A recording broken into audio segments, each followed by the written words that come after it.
As India comes around to celebrate 25 years of the internet, we stand at a crucial juncture of connectivity for the entire country.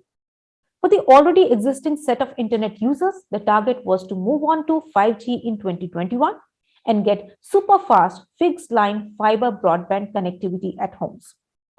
The key growth factor, though, is no longer coming from the major metropolitan cities that have so far fueled the growth in internet services, mobile devices, and connectivity. The next billion, as has been heavily built, is set to come from the rural circles with a completely unique set of needs and demands. To delve deeper into this, we have our next fireside chat on unbundling the new Bharat with data and digital.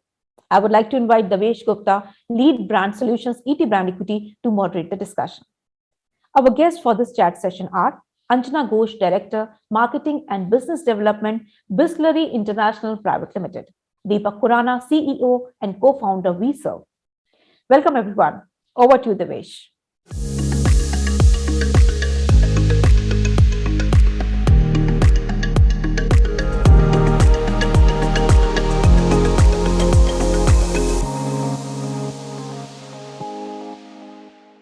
Hello and welcome everyone to the next session of the day, Unbundling the New Bharat with Data and Digital. Digital is fast penetrating into the Bharat market, and consumers in this region are no longer shying away from sampling new age products. They're using the medium to learn, play, shop, entertain, and do many other things just like their urban counterparts. Thanks to the rapidly growing internet penetration into the farthest pockets of the country, digital medium is steadily bridging the urban and the non-urban gap. As per data, there are nearly 300 million internet users in rural India, and the number is growing rapidly on the back of affordable phones, cheap data rates, and increasing connectivity.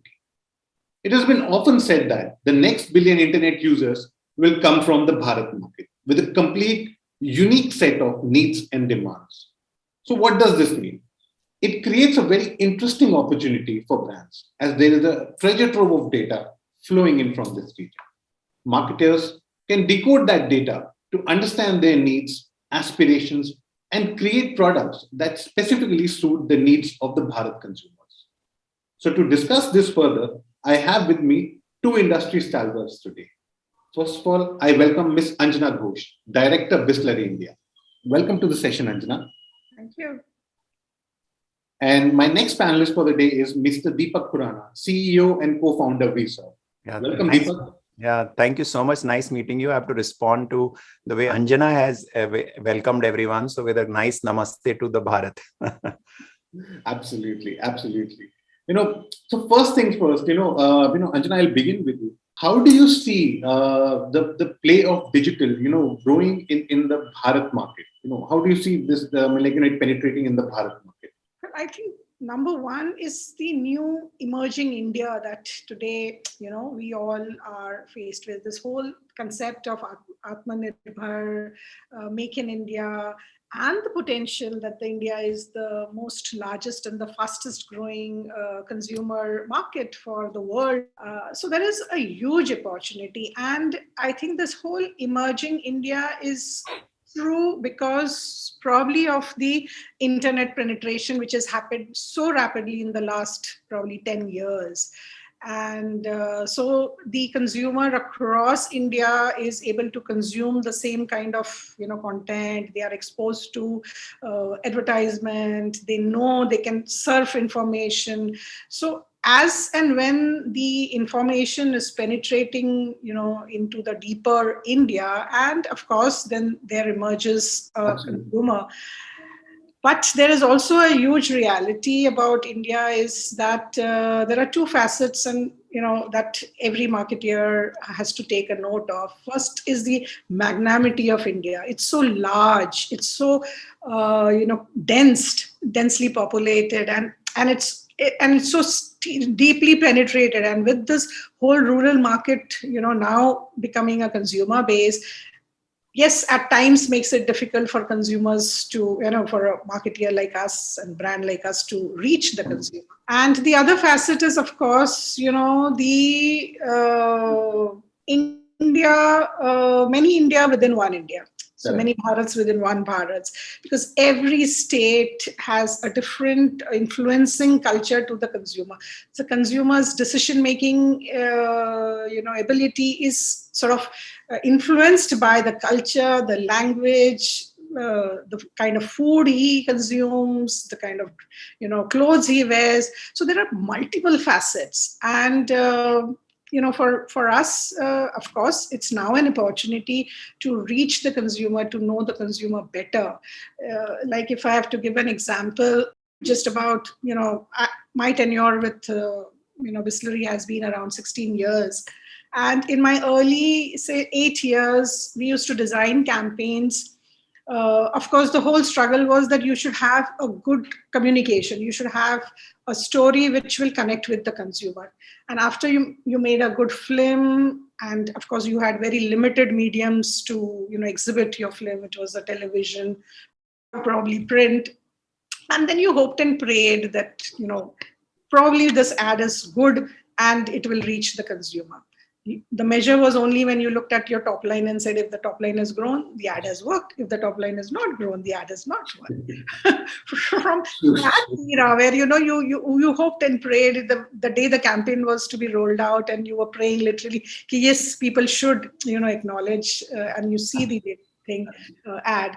And to today, where you are in fact targeting the audience, today you are strategizing your marketing campaigns, taking into view that probably a consumer in Tamil Nadu will receive your communication in his own regional language, and English and Hindi may not work, to probably a consumer who's in the East. So all these dynamics that now that you can, strategize is only because so much of data is available. So I think, yes, the potential, and of course, with this whole digitalization, telecommunication is a great opportunity for us in India. Absolutely, absolutely. Coming to you, Deepak, I mean, like Anjana talked about, how brands can now do more with there's a lot of data available on audiences. So in your opinion, do you think are brands doing enough, and are brands doing the right way, and able to communicate with these audiences, with the Bharat market audiences?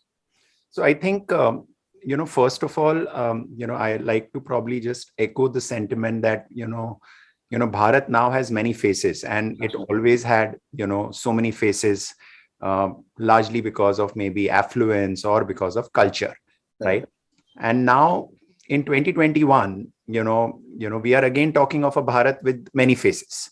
Correct. Yeah, but like this is a Bharat which you could say, okay, this is the digital Bharat, right? Or, which is a connected Bharat, So what is happening is that because of that connectivity, okay, if you look at a consumer, so technically speaking, a consumer is getting very well informed. So in many ways, information is getting democratized. Okay. The learning curve, which a common man could have probably 10 years back or 15 years back, okay, was probably a little linear. Yeah. Okay. Now that has gone non-linear. Correct. Okay. So if I'm sitting in any part of the country, if I have the hunger to learn, I have a basic smartphone, I have a cheaper data plan. So I'm really learning very fast. So information is getting democratized. My learning curve is operating very quickly, and I am also changing my beliefs, and I'm also willing to change some of my habits, right? Now, all of this is actually happening at a breakneck speed. Okay. Correct. Now, so when you say the consumer himself, if they were evolving at a particular pace a decade back, because of this ecosystem, they are going to really evolve very, very fast. Okay. So technically speaking, Bharat is now unstoppable. Yeah. Because with digital, we used to say 20 years back when internet was launched, we said internet is unstoppable. Correct. Okay. But now after 20 years, we can say Bharat is now unstoppable, right? Correct. Now, if consumer is unstoppable, his learning curve is unstoppable, Bharat is unstoppable. Now, when you talk about a brand, okay, I think the first positive thing I see, and which we've been hearing, is that all brands are extensively looking at doing a lot of experiments. They Correct. want to learn data, they want to learn the consumer, okay, and they are very open to collaborations. They are very open to alternate way of doing marketing, okay. So I think, with that mindset, they are really approaching the journey, okay. Correct. So in my view, whether they have fully unlocked it, or they are yet to unlock it, that to me is probably a little less in importance right now, if I can say so, because finally, they are, each brand, they're Right. understanding the category, they're understanding how the category is going to behave in the digital India world, and they're also understanding the consumer at the same time. Precisely. So I think all of us are like a kid in a candy store right now. True. Yeah. Absolutely. So I think there is every organization is doing a significant effort to really accelerate their learning curve, is how I see it. Correct. And that's their way to unlock the opportunity. Correct. So, Anjana, going from Deepak's point only, where is Bisleri, in its evolution of, unlocking that digital opportunity, especially for reaching out to the audiences in the Bharat, at what stage you guys are? Well, I will have to admit that, as an organization, Bisleri is a very last entrant into, the digital world, not only the digital world, even like 16 years back when I joined the company, we were capturing data manually. I mean, that was the Correct. stage that we were at. We used to have these forms, by which you used to call every dealer survey, and we used to go and map the dealers on road, on street, make beats, routes, etc. So from that stage, then we moved on, of course, to say having a good backend, systems. And then, of course, moved to a PDA, to a SFA today, and a DMS. So our entire organization, of course, has evolved into this from manual to today being completely digitalized in a span of, say, about 10 years. That's how I will put it. So today, of course, we are at a stage that we are, with all the tools available to us to understand consumers, to understand the market. FMCG category, unfortunately, is also very trade dependent, because goods have to reach every consumer's home, and the logistic and the distribution challenges are something which an FMCG company has to always dabble with. It's just not simple to reach every consumer, because your product is consumed every day. And in fact, in our category, it is consumed every day in a large volume. I think, the average consumption of water is around 2.5 liters per member in the house. So our entire effort goes in replenishment, to keep giving you your water, and you keep consuming it. So I look at the category, my category, as more as fastest moving rather than, just fast moving. Because any other product in the FMCG category you consume once a week, you can hoard, you can, sort of put it in your storage, but water you can't, you consume. So our entire effort is more towards, replenishment and reaching every consumer. So getting on to changing the environment in the organization was always a struggle, because we had so much to do on daily basis. Hence, we have moved into this entire world of, technology, digitalization much later. But today, as I said, yes, I find it very, and today we are ready, and I find that's the way to move ahead. Again, just to give you an example, maybe, some 10 years back when we thought of digital medium, we used to always look out in the department, ki youngest kaun hai isko digital media handle karne de do, because social media was just emerging. So it was the least importance for us, and while we were sitting and strategizing, in social media hai, to social media mein kya karna hai? Just put some young people there, they understand it, and, we don't. And we were all like sort of looking into the conventional medium, print, television, Right. And today, of course, that's now a very prominent part in our marketing setup. We have a complete department and leading managers who are handling the social media and digital marketing. So, and from 5% of our budget being put on social media, etc., to now moving on to 35-40% of our budget being spent there, has been a transition. And I think it has worked for us, mainly because, yes, we are now able to reach consumer by all the mediums that where the consumer is consuming data. So digitally also we have evolved. We have done campaigns on digital media, which is different than the normal conventional mediums that we have used. So yes, I think the future is there, that how a organization adapts itself to this changing environment. So Absolutely. as fast as you adapt, you will be able to hold on to your market share, or it's a struggle then.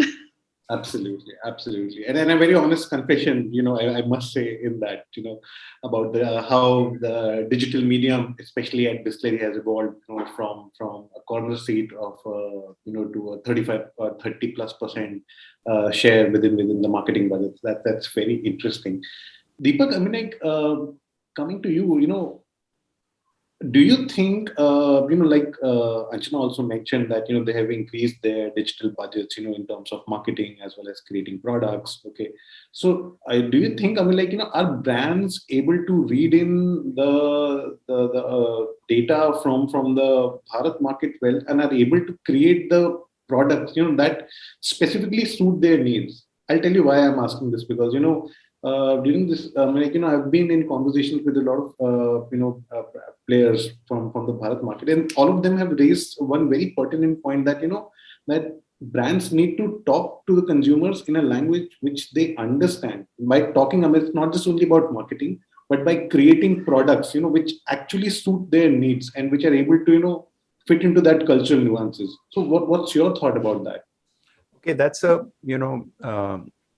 fairly interesting segue into what was playing on my mind. Mm-hmm. And I'll tell you, I probably want to talk a little bit about some, data points, because when this panel was coming up and, I was trying to make some notes.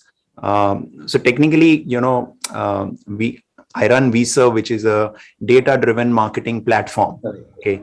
So we are constantly, you could say, we sleep, breathe, eat, data, repeat, that's really what we as an organization should, keep doing on a daily basis. And we are still learning, I would say. So 2-3, very interesting data points, which may be useful for the audience here. I was reading a report recently that the consumer in India now is spending close to about 4.5 hours every day on the mobile screen. This report just appeared a couple of days back. Okay. So say time spent is 4.5 hours per day on the mobile screen. We all know about UPI transactions, correct? Like December alone, India generated close to 4.5 billion transactions. Okay. Right. Then when we talk about the India online consumer funnel, we say, okay, we are roughly 650, 700 million users, roughly 50% of the countries on the internet. 2/3 of that on smartphones. So you have a roughly 500 million base around on smartphones. Okay. The other interesting part was that almost 22% of the entire, population today is indulged in online services, whether it is payments, ticketing, recharges, or banking. Okay. Right. So you have a 300 million people who are going to bank, recharge, or payments there. Yeah. Then you have about, close to about 13, which is about 150, 160 million people, which are online shoppers. Okay, so they are basically buying things, they are going to a e-retailer site, whether they are going to Amazon, they are going to a Nykaa, or whether they are going to a Meesho. Okay. Now, these are people who are actually going and shopping there. Yeah. Right. So these are big shifts which are happening. Then another big shift which has happened is that in the last 4 years, if there were 4 to 5 years, and this report talks about this point, that there were just the share of women in the shopping category was just about 10%. Yeah. Okay. That has now gone to a whopping 44%. Wow. Yeah. So women, like, technically in India being the culture, that, okay, fine, when it comes to expense, when it comes to spends, unless and until the woman is not spending, this woman was spending, that gender was spending offline. Now the gender is starting to spend significantly online, right? So that again is a huge validation to where the consumers are behaving there, right? Then because of all these pieces, if you also now reflect to another dimension, okay, there are about 600 to 700 plus digital native brands which have emerged in the last 5 years. D2C players. Yeah, you call them D2C, you call them digital native brands. Okay. Right. Now, here to your point, that how have these brands really emerged? They are basically, in some way or the other, they are addressing the possibly the unserved or the unmet need, okay, of this new age consumer who's looking for niche products. Many of them come up with niche products, whether it is in the beauty space, whether it is in the fashion space, or whether it is in the F&B space. Yeah. So many of them have come up with these niche platforms, okay, which are technically doing, like I said, that if there are about 600 to 700 plus digital native brands which have emerged, okay, and many of them, I would say that almost 50-60% of the transactions which are happening on these D2C platforms are coming in from tier 2, tier 3 cities. Correct.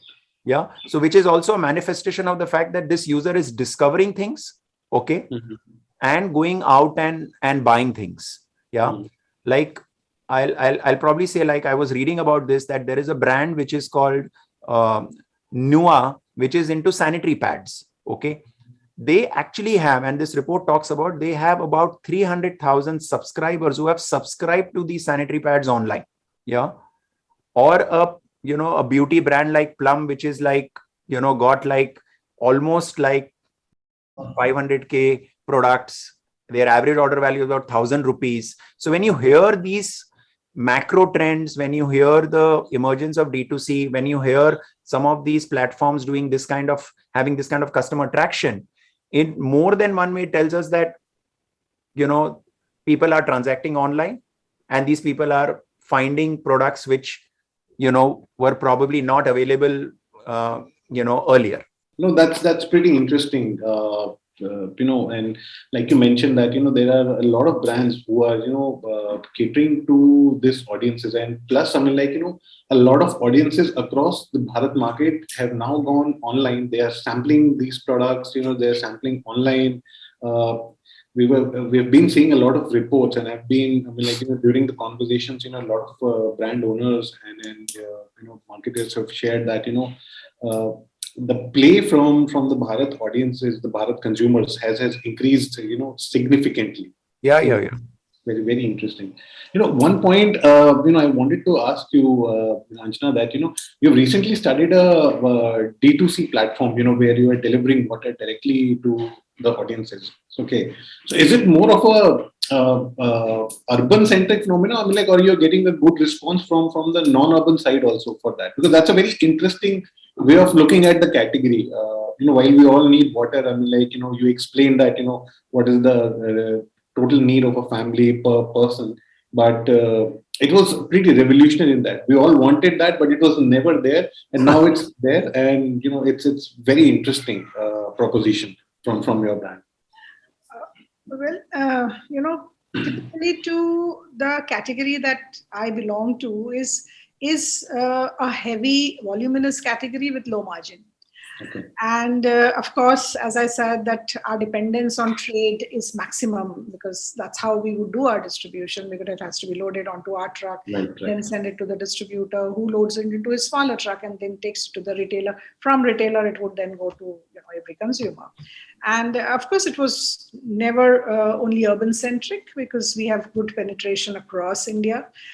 The brand is known, and we have got almost 135 plants across India. Every state we have about 4 to 5 plants. Absolutely. So our penetration is good enough. But of course, as I said, that it was very dependent on the trade and heavy trucking. We were dabbling with this whole idea of, because with this whole thing of, e-com and people shifting from the way that they shopped earlier to the way they want convenience, and everything moved from, your regular visit to the market to probably going online and shopping. But but always we had this whole struggle of that. As a consumer, when you are shopping, you are just not shopping one product, you're shopping multiple products. So that is how we mapped the consumer in the past, saying that when the consumer is purchasing online or offline, it's a plethora of things that you would want to go and purchase, even if you're going to a market. And here we are with only one product. Of course, you consume it in a large quantity, but we have just one thing to deliver to the consumer. So that was what was holding us back. And we were just doing a little bit experiment here and there. And suddenly this pandemic hit, and all of a sudden there was a lockdown. And that's the time when, on the 25th of March, when the whole lockdown was announced, and we saw this whole new, people trying to reach us to say that water is needed. And just because water cannot be hoarded or, kept in your house, you need it probably daily or weekly, 2 3 hours. So nobody had water, and water is the essential. It had to reach everybody. And with this whole lockdown, the shops were closed. So when the shops are closed, where would the distributors take the stock? And we had this whole social media and everybody trying to reach us, humko to pani chahiye, how do you arrange it? Fortunately for us, we had our own trucks. So, we are not dependent on a third-party logistic. We have our own truck across, and even our distributors have dedicated truck for our, distribution. And within 1 month, that was the 25th of March, when we just huddled and we said, how do I reach the consumer? How do I tell the consumer, where does he book the order? Because he would call up his retailer. And the platform of, Bisleri at doorstep was created. And we launched with this whole campaign of, Ab ghar aayegi Bisleri, don't worry, ab ghar aayegi Bisleri. And of course, we could cater to the need of the consumer. We didn't have any dip in our sale, because that was, and in fact there was a growth, because the consumption also happened at, say, the medical camps, the COVID centers, and we could reach everywhere. So that was actually the point at which we said, okay, yes, we should go digital. Of course, we always knew that there is this whole requirement of the consumer that he wants Bisleri, he doesn't get Bisleri. And since then, we have continued. And now, of course, as you both also said, that this is a good, move of the company. So we are very confident we are going to build on this from now on. So definitely, Bisleri at doorstep is here to stay. And don't worry, Ab Ghar Aayegi Bisleri would be the campaign which will continue to solve all. I've tried that platform, and it really gives you a lot of assurance that you're getting the water directly from a trusted source. So that's the key gap, I believe.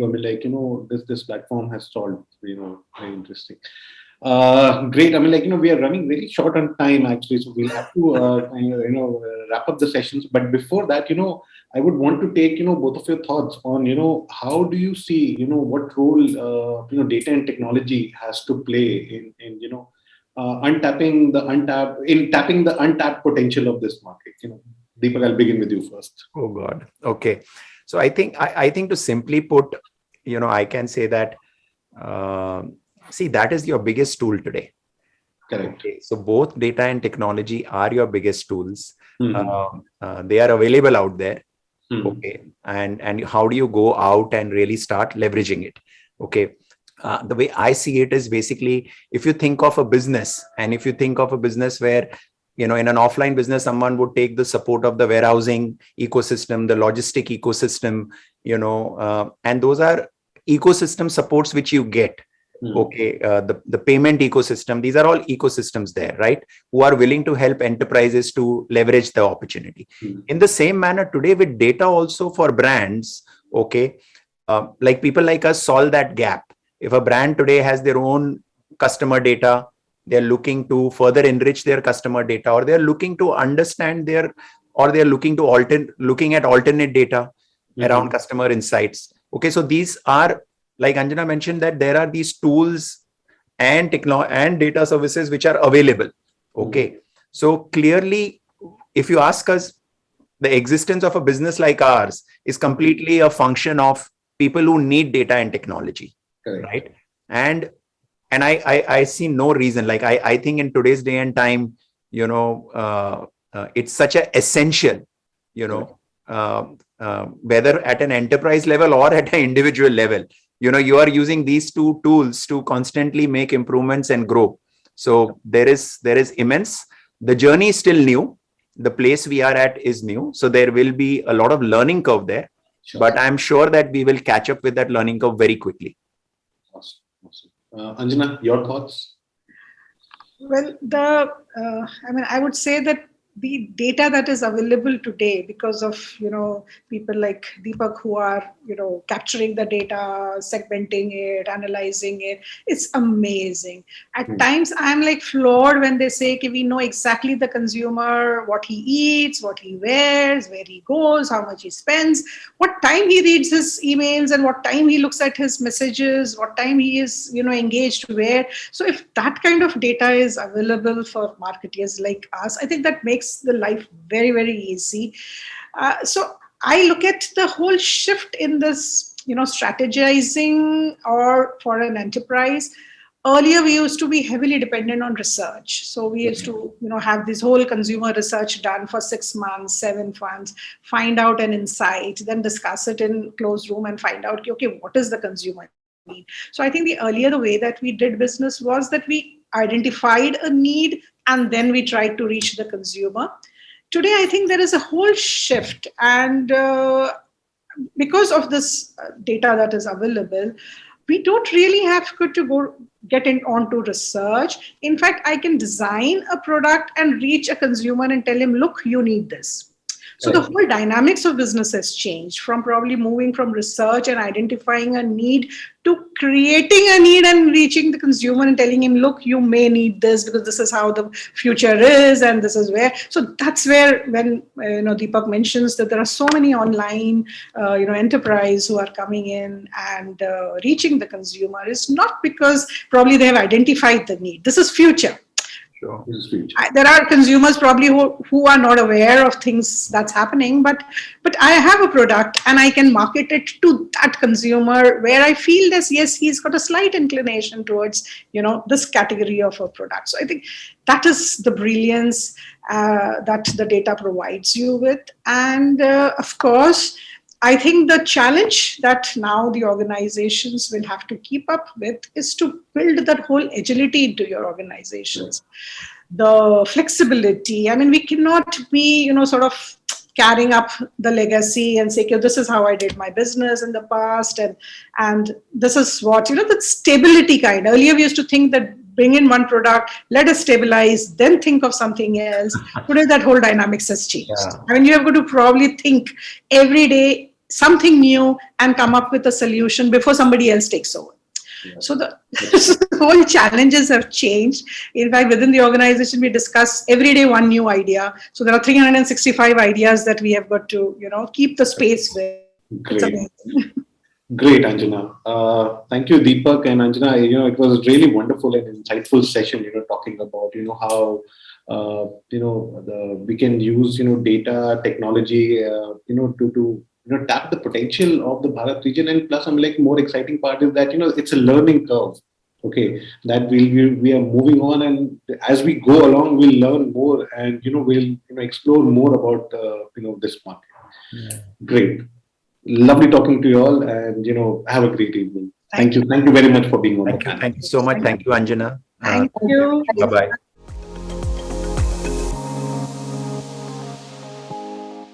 Thank you, Ms. Ghosh, Mr. Khurana, and Devesh, for taking this conversation to another level with your detailed and insightful comments. Now let's see what's next. Stay tuned, everyone.